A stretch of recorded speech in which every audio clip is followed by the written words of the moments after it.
ಪ್ರೀತಿಯ ವೀಕ್ಷಕರಿಗೆ ಶಂಕರಾನಂದ ಟಿವಿಗೆ ಸ್ವಾಗತ ಸುಸ್ವಾಗತ. ಇವತ್ತಿನ ವಿಡಿಯೋನಲ್ಲಿ ಶನಿ ಗೋಚಾರ ಫಲ 2025 ಯಾವ ರೀತಿಯಾಗಿದೆ ಅನ್ನುವಂತಹ ಮಾಹಿತಿಯನ್ನು ತಿಳ್ಕೊಳ್ಳೋಣ.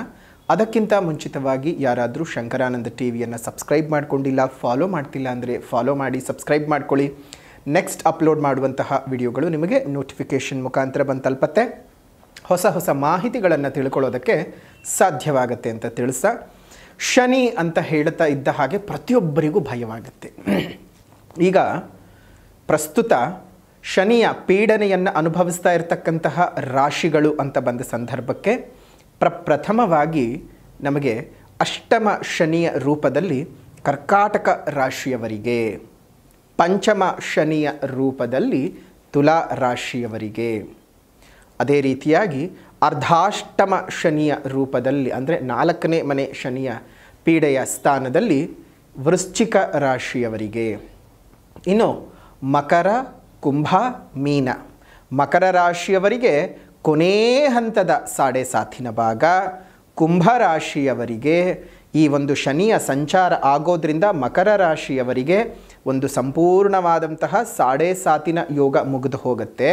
ಕುಂಭರಾಶಿಯವರಿಗೆ ಕೊನೆ ಹಂತದ ಸಾಡೆ ಸಾತಿನ ಭಾಗ, ಮೀನರಾಶಿಯವರಿಗೆ ಗರ್ಭಶನಿ ಅಂದರೆ ತನ್ನ 7.5 ವರ್ಷದಲ್ಲಿ 2.5 ವರ್ಷ ಮುಗಿಸಿ ತನ್ನ ಮುಂದಿನ ರಾಶಿಗೆ ಸಂಚಾರ ಮಾಡ್ತಾನೆ. ಗರ್ಭಶನಿ ರಾಶಿಯಲ್ಲಿ ಜನ್ಮಶನಿಯ ರೂಪದಲ್ಲಿ ಸಂಚಾರ ಮಾಡ್ತಾನೆ.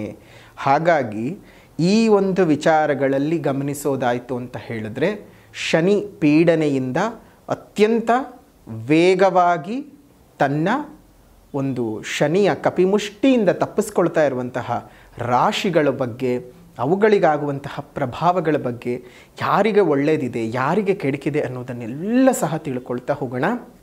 ಶನಿಯ ಗೋಚಾರ ಅಂತ ಬಂದ ಸಂದರ್ಭದಲ್ಲಿ ಶನಿಯು 29ನೇ ತಾರೀಕು 3ನೇ ತಿಂಗಳು 2025 ಭಾರತೀಯ ಕಾಲಮಾನದ ಪ್ರಕಾರ ರಾತ್ರಿ 10 ಗಂಟೆ 7 ನಿಮಿಷಕ್ಕೆ ಕುಂಭ ರಾಶಿಯಿಂದ ಮೀನ ರಾಶಿಗೆ ಪ್ರಯಾಣವನ್ನು ಬೆಳೆಸ್ತಾನೆ, ತನ್ನ ಸಂಚಾರವನ್ನು ಬದಲು ಮಾಡ್ತಾನೆ. ಆದರೆ ಪ್ರತಿಯೊಬ್ಬರು ಗಮನಿಸಬೇಕಾಗಿರೋದು ಏನಪ್ಪ ಅಂತಂದರೆ, ಸಂಚಾರವೇನು ಆಗತ್ತೆ, ಆದರೆ ತಾನು ಅಸ್ತಂಗತ ಸ್ಥಿತಿಯಲ್ಲಿ ತನ್ನ ರಾಶಿಯನ್ನು ಬದಲಾವಣೆ ಮಾಡ್ತಾನೆ ಶನಿ. ಸೂರ್ಯನ ಅತೀ ಸಮೀಪದಲ್ಲಿದ್ದು ಸೂರ್ಯನ ಕಿರಣಗಳ ನಡುವೆ ಆತ ದಹಿಸಿ ಹೋಗಿರ್ತಾನೆ.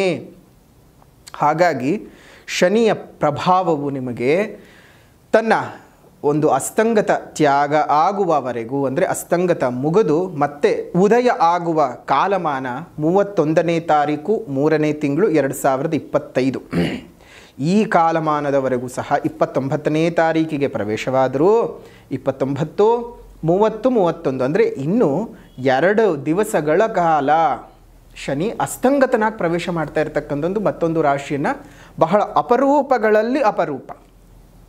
ತುಂಬ ಅಂದರೆ ತುಂಬ ಅನೇಕ ವರ್ಷಗಳ ನಂತರ ಈ ರೀತಿಯಾಗಿ ಅಸ್ತಂಗತನಾಗಿ ಇನ್ನೊಂದು ರಾಶಿಗೆ ವಕ್ರವಲ್ಲದೆ ತನ್ನ ಸ್ಥಾನವನ್ನು ಬದಲಾವಣೆ ಮಾಡ್ತಾ ಇರತಕ್ಕಂಥದ್ದು. ಸೊ ಹಾಗಾಗಿ ಈ ಒಂದು ವಿಚಾರವನ್ನು ನಾವೆಲ್ಲರೂ ಗಮನ ಕೊಟ್ಕೊಂಡು ನೋಡಿಕೊಳ್ಳೇಬೇಕು. ಆಯಾ ರಾಶಿಯ ವಿಚಾರ ಬಂದ ಸಂದರ್ಭಕ್ಕೆ ಈ ಒಂದು 2 ದಿನಗಳ ಪ್ರಭಾವ ಅಂಥದ್ದು ಏನೂ ಇರೋದಿಲ್ಲ. ಏನಿದ್ರು 1ನೇ ತಾರೀಕು ಏಪ್ರಿಲ್ನಿಂದ ಶನಿಯ ಸಂಚಾರದ ನೇರ ಶುಭ ಅಶುಭ ಫಲಗಳು ಪ್ರತಿ ರಾಶಿಗೂ ಅಪ್ಲೈ ಆಗ್ತಾ ಬರುತ್ತೆ. ಹಾಗಾಗಿ ಈ ಒಂದು ವಿಚಾರವನ್ನು ಗಮನ ಕೊಟ್ಕೊಂಡು ಅರ್ಥ ಮಾಡ್ಕೋಬೇಕು. ಇನ್ನು ಶನಿ ಈ ವರ್ಷದಲ್ಲಿ ಒಂದು ಸಲ ವಕ್ರನಾಗ್ತಾನೆ. ಯಾವಾಗ ಅಂತ ಹೇಳಿದ್ರೆ 13ನೇ ತಾರೀಕು 7ನೇ ತಿಂಗಳು 2025ರಿಂದ 28ನೇ ತಾರೀಕು 11ನೇ ತಿಂಗಳು 2025ರವರೆಗೂ ಮೀನರಾಶಿಯಲ್ಲೇ ವಕ್ರನಾಗಿರ್ತಾನೆ. ನೋಡಿ, ವಕ್ರನಾಗಿ ಹಿಂಸಂಚಾರ ಅಂದರೆ ಇನ್ನೊಂದು ರಾಶಿ ಹಿಂದೆ ಹಿಮ್ಮುಖ ಚಲನೆ ಇದ್ದರೂ ಇನ್ನೊಂದು ರಾಶಿಗೆ ಪ್ರವೇಶ ಕುಂಭರಾಶಿಗೆ ಏನು ಬರುವುದಿಲ್ಲ. ಆದರೆ ಮೀನರಾಶಿಯಲ್ಲೇ ವಕ್ರೀಗತನಾಗಿ ಇರ್ತಾನೆ. ಅಂದರೆ ಈಗ ಕೆಲವು ದಿನಗಳ ಹಿಂದೆ ಹೇಗೆ ಒಂದು ವಕ್ರೀಗತನಾಗಿ ಕುಂಭರಾಶಿನಲ್ಲೇ ಇದ್ನೋ ಅದೇ ರೀತಿಯಾಗಿ ಈ ಬಾರಿಯೂ ಸಹ ಒಂದು ಹಿಂಚಲನೆಯಲ್ಲಿದ್ದರೂ ಹಿಂದಿನ ರಾಶಿಗೆ ಪ್ರವೇಶ ಮಾಡೋದಿಲ್ಲ, ಮೀನರಾಶಿನಲ್ಲೇ ವಕ್ರನಾಗಿ ಇರ್ತಾನೆ. ಇಂತಹ ಒಂದು ಶನಿ ಸಂಚಾರಗಳು 12 ರಾಶಿಯವರಿಗೂ ಯಾವ ರೀತಿಯಾದಂತಹ ಫಲಾನುಫಲಗಳನ್ನು ಕೊಡಬಹುದು ಅನ್ನೋದನ್ನು ಗಮನಿಸೋಣ. ನೋಡಿ, ಕನ್ಯಾ ರಾಶಿಯವರಿಗೆ ಇಷ್ಟು ದಿವಸ 6ನೇ ಮನೆಯ ಶನಿಯ ಶುಭ ಫಲವನ್ನು ಅನುಭವಿಸಿದ್ರಿ. 3, 6, 11ನೇ ಸ್ಥಾನಗಳಲ್ಲಿ ಶನಿಯ ಸಂಚಾರವಿದ್ದಾಗ ನಿಮ್ಮ ಜನ್ಮರಾಶಿಯಿಂದ ಶನಿಯ ಶುಭ ಫಲವನ್ನು ಅನುಭವಿಸುವಂತಹ ಯೋಗದ ಫಲಗಳಿದ್ದಾವೆ. ಹಾಗೆಯೇ ಈಗ ಆ ಶುಭದ ಸ್ಥಾನದಿಂದ ಅಶುಭವೂ ಅಲ್ಲದ ಶುಭವೂ ಅಲ್ಲದ ಮಿಶ್ರ ಫಲಗಳನ್ನು ಕೊಡ್ತಾ ಇರತಕ್ಕಂಥ ಸ್ಥಾನ ಸಪ್ತಮ ಸ್ಥಾನಕ್ಕೆ ಹೋಗ್ತಾ ಇದ್ದಾನೆ. ಈ 7ನೇ ಮನೆಯ ಶನಿಯ ಪ್ರಭಾವ ಜೊತೆಗೆ ನಿಮ್ಮ ರಾಶಿಯ ಮೇಲೆ ನೇರ ಶನಿ ದೃಷ್ಟಿ ಬೀಳುತ್ತೆ. ಈ ಪ್ರಭಾವಗಳು ಯಾವ ರೀತಿಯಾಗಿ ಕೆಲಸವನ್ನು ಮಾಡಬಹುದು ಅನ್ನೋದನ್ನು ಗಮನಿಸೋಣ. ಈ ಒಂದು 7ನೇ ಮನೆಯಲ್ಲಿ ಶನಿ ಸಂಚಾರ ಮಾಡುವ ಸಂದರ್ಭ ನಿಮಗೆ ಪಂಚಮಾಧಿಪತಿ ಮತ್ತು ಷಷ್ಠಾಧಿಪತಿ ಆದಂತಹ ಶನಿಯು ನಿಮಗೆ ಮದುವೆಗೆ ಏನಾದರೂ ಹೊಸ ಪ್ರಯತ್ನಗಳಿಗೆ ಅನುಕೂಲ ಮಾಡಿಕೊಡ್ತಾನೆ. ಈ ಪ್ರೇಮ ವಿವಾಹಗಳಿಗೆ ಅನುಕೂಲ ಮಾಡಿಕೊಡ್ತಕ್ಕಂಥದ್ದು, ಅದರಲ್ಲೂ ಅಂತರ್ವರ್ಣೀಯ ವಿವಾಹ, ಅಂತರ್ಜಾತೀಯ ವಿವಾಹಗಳಿಗೆ ಈ ಸಂದರ್ಭ ಒಂದು ಸ್ವಲ್ಪ ನಿಮಗೆ ಅನುಕೂಲವಾಗ್ತೇ ಆಗಿರುತ್ತೆ. ತುಂಬ ಪ್ರೀತಿಸ್ಕೊಂಡ್ಬಿಟ್ಟಿರ್ತೀರ, ಮನೆಗಳಲ್ಲಿ ಒಪ್ತಾ ಇರೋದಿಲ್ಲ. ಬಟ್ ಆದರೆ ಇಂಥ ಸಂದರ್ಭಗಳಲ್ಲಿ ಒಪ್ಕೊಳ್ತಾರೆ. ಶನಿಯ ಸಂಚಾರವಾಗ್ತಾ ಇದ್ದ ಹಾಗೆಯೇ ಒಪ್ಕೊಳ್ತಾರೆ. ಅಂಥದ್ದು ವಿಚಾರಗಳಲ್ಲಿ ಇದು ಮಾಡ್ಕೋಬೋದು. ಆದರೆ ಪ್ರೀತಿಸಿರುವಂಥವ್ರು ಯಾವುದೇ ಕಾರಣಕ್ಕೂ ಹೆತ್ತವರ ವಿರುದ್ಧ ಮದುವೆ ಆಗಕ್ಕೆ ಹೋಗಬೇಡಿ. ಒಬ್ಬರನ್ನ ಇಷ್ಟಪಟ್ಟು ಇನ್ನೊಬ್ಬರನ್ನ ಮದುವೆ ಮಾಡ್ಕೊಳ್ಳಿ ಅಂತ ನಾವು ಹೇಳ್ತಾ ಇಲ್ಲ. ನೀವು ಮದುವೆ ಮಾಡ್ಕೊಳ್ಳೋದೇ ಇದ್ರೂ ಪರವಾಗಿಲ್ಲ. ಆದರೆ ಪೋಷಕರ ವಿರುದ್ಧ, ಅವರ ಒಂದು ಮನಸ್ಥಿತಿಯ ವಿರುದ್ಧ ಹೋಗಬೇಡಿ. ಕಷ್ಟಪಟ್ಟು ಹೆತ್ತು ಹೊತ್ತು ಸಾಕಿರ್ತಾರೆ. ಅವರು ಊಟ ಮಾಡದೇ ಇದ್ದರೂ ನಮಗೆ ಊಟ ಹಾಕಿ ಸಾಕಿರ್ತಾರೆ. ಅದೆಲ್ಲವನ್ನು ನಾವು ಗಮನಿಸ್ಬೇಕಲ್ವ. ಒಂದೇ ಮಾತು ನೋಡಿ ಪೋಷಕರೇ, ಅವರು ಆಯ್ಕೆ ಚೆನ್ನಾಗಿತ್ತು ಅಂತಂದರೆ, ಒಂದು ಹುಡುಗ ಆಗಲಿ ಹುಡುಗಿ ಆಗಲಿ ಅವರ ಆಯ್ಕೆ ಸರಿ ಇತ್ತು ಅಂತಂದರೆ ಅದಕ್ಕೆ ನೀವು ಅಡ್ಡಿ ಮಾಡೋಕ್ಕೆ ಹೋಗಬೇಡಿ. ನಿಮ್ಮನೆ ಮಕ್ಕಳು ಅಲ್ಲಿ ಚೆನ್ನಾಗಿದ್ದರೆ ನಿಮಗೆ ಸಂತೋಷ ಅಲ್ವಾ. ನೀವೇ ನೋಡಿ ಮಾಡಿದ ಮದುವೆ 3 ದಿನ ಬಾಳಲಿಲ್ಲ, 3ನೇ ತಿಂಗಳಿಗೆ ವಾಪಸ್ ಬಂತು ಅಂದರೆ, ಅದೇ ಇವರೇ ನೋಡ್ಕೊಂಡಿದ್ರು ಚೆನ್ನಾಗೇ ಬದುಕ್ತಾರೆ, ಬಾಳ್ತಾರೆ, ಒಳ್ಳೆ ಮನೆತನ ಅಂತಂದರೆ ಯಾಕೆ ಆಗಬಾರ್ದು? ಸ್ವಲ್ಪ ಹೆತ್ತವ್ರ ಮನಸ್ಥಿತಿಗಳು ಸಹ ಬದಲಾವಣೆ ಮಾಡ್ಕೋಬೇಕು. ಜೊತೆಗೆ ಚಿಕ್ಕ ವಯಸ್ಸಿನಲ್ಲೇ ಪ್ರೀತಿಸ್ಕೊಂಡ್ಬಿಡ್ತಾರೆ. ಅರಿಯದ ವಯಸ್ಸಿನಲ್ಲಿ ಅದೇನೋ ಹೇಳ್ತಾರಲ್ಲ, ಆ ರೀತಿಯಾಗಿ ಮಾಡಿಕೊಂಡು ಈ 18 ವರ್ಷಕ್ಕೆ 19 ವರ್ಷಕ್ಕೆ 20 ವರ್ಷಕ್ಕೆಲ್ಲ ಓಡೋಗೋಡೋಗಿ ಮದುವೆ ಮಾಡ್ಕೊಂಡ್ಬಿಡ್ತಾರೆ. ಅದೆಲ್ಲ ದಯವಿಟ್ಟು ನಿಮ್ಮ ಜೀವನ ನೀವು ಹಾಳು ಮಾಡ್ಕೊಂಡು ಹಾಗೆ. ನಿಮಗೆ ನಿಮ್ಮ ಕಾಲ ಮೇಲೆ ನಿಂತ್ಕೊಳ್ಳೋಂಥ ಶಕ್ತಿ ಇರೋದಿಲ್ಲ. ಅಂಥದ್ರಲ್ಲಿ ಬೇರೆಯವರನ್ನು ನಂಬ್ಕೊಂಡು ಓಡೋಗ್ಬಿಟ್ಟು ಇದೇನು ಸಾಧಿಸ್ತೀರಾ ಅಂತ ಅರ್ಥವಾಗಲ್ಲ. ಇದೆಲ್ಲ ಕಡಿಮೆ ಆಗಬೇಕು ನಮ್ಮ ಸಮಾಜದೊಳಗಡೆ. ಇನ್ನು ಬ್ಯಾಂಕ್ನಲ್ಲಿ ನಿಮಗೆ ಒಂದಿಷ್ಟು ಬ್ಯಾಂಕಿನ ಉದ್ಯೋಗಿಗಳಿಗೆ ಚೆನ್ನಾಗಿ ಆಗ್ತದೆ. ಈ ಸಂದರ್ಭ ನಿಮಗೆ ಸಾಲಗಳು ಸ್ವಲ್ಪ ಜಾಸ್ತಿ ಆಗುತ್ತೆ. ಅಂದರೆ ನಿಮಗೆ ಕೇಳ್ದಂಗೆಲ್ಲ ಸಾಲಗಳು ಸಿಗೋದಕ್ಕೂ ಸಹ ಪ್ರಾರಂಭವಾಗಿಬಿಡುತ್ತೆ ಈ ಸಂದರ್ಭದಲ್ಲಿ. ಜೊತೆಗೆ ಈ ಒಂದು ಜುಲೈನಿಂದ ನವೆಂಬರ್ನವರೆಗೂ ಏನು ಶನಿ ವಕ್ರೀಗತನಾಗಿರ್ತಾನೆ, ಆ ವಕ್ರನಾಗಿರುವಂತಹ ಸಂದರ್ಭದಲ್ಲಿ ನಿಮ್ಮ ಮನೆಯ ವಾತಾವರಣದ ಮೇಲೆ ಸ್ವಲ್ಪ ದುಷ್ಪರಿಣಾಮಗಳನ್ನು ಬೀರೋದಕ್ಕೆ ಶುರು ಮಾಡ್ತಾನೆ.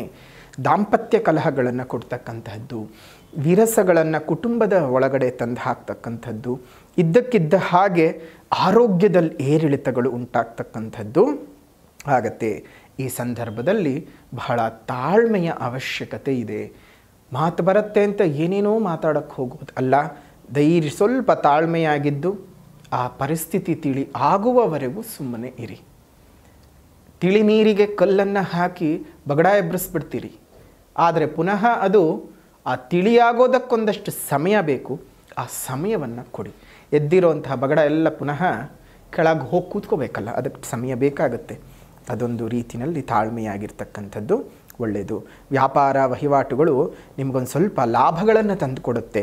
ಅಂತಾರಾಷ್ಟ್ರೀಯ ವ್ಯಾಪಾರವನ್ನು ನಡೆಸ್ತಾ ಇರ್ತಕ್ಕಂಥವ್ರಿಗೆ, ಬಹುರಾಷ್ಟ್ರೀಯ ಕಂಪನಿಗಳನ್ನು ನಡೆಸ್ತಾ ಇರ್ತಕ್ಕಂಥವ್ರಿಗೆ, ಸಾಫ್ಟ್ವೇರ್ ಬಿಸ್ನೆಸ್ಸನ್ನು ಮಾಡ್ತಾ ಇರ್ತಕ್ಕಂಥವ್ರಿಗೆ, ರತ್ನಗಳ ವ್ಯಾಪಾರಸ್ಥರಿಗೆ, ಕಮ್ಯುನಿಕೇಷನ್ ಡಿಪಾರ್ಟ್ಮೆಂಟ್ಗಳಲ್ಲಿ ಕೆಲಸವನ್ನು ಮಾಡ್ತಾ ಇರುವಂಥವ್ರಿಗೆ, IT ಸೆಕ್ಟರ್ಗಳಲ್ಲಿ ಕೆಲಸವನ್ನು ಮಾಡ್ತಾ ಇರುವಂಥವ್ರಿಗೆ, ಅದೇ ರೀತಿಯಾಗಿ BT ಬಿಸ್ನೆಸ್ಗಳನ್ನು ಮಾಡ್ತಾ ಇರ್ತಕ್ಕಂಥವ್ರಿಗೆ ತುಂಬ ಅಂದರೆ ತುಂಬ ಅನುಕೂಲತೆಗಳು ಇದ್ದಾವೆ.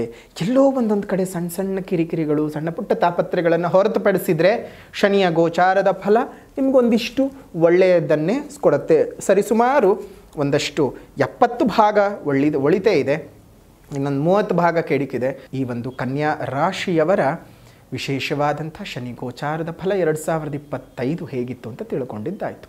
ವಿಡಿಯೋ ಇಷ್ಟ ಆಗಿದ್ದರೆ ಲೈಕ್ ಮಾಡಿ, ಶೇರ್ ಮಾಡಿ, ಕಮೆಂಟ್ ಮಾಡಿ. ಪುನಃ ಮತ್ತೊಂದು ವಿಡಿಯೋನಲ್ಲಿ ಭೇಟಿ ಮಾಡೋಣ. ಅಲ್ಲಿವರೆಗೂ ನಮಸ್ಕಾರ. ಲೋಕಾ ಸಮಸ್ತ ಸುಖಿನೋ ಭವಂತು, ಸಕಲ ಸನ್ಮಂಗಳಾನಿ ಭವಂತು, ಸರ್ವೇ ಜನಾಃ ಸುಖಿನೋ ಭವಂತು, ಸಮಸ್ತ ಸನ್ಮಂಗಳಾನಿ ಭವಂತು.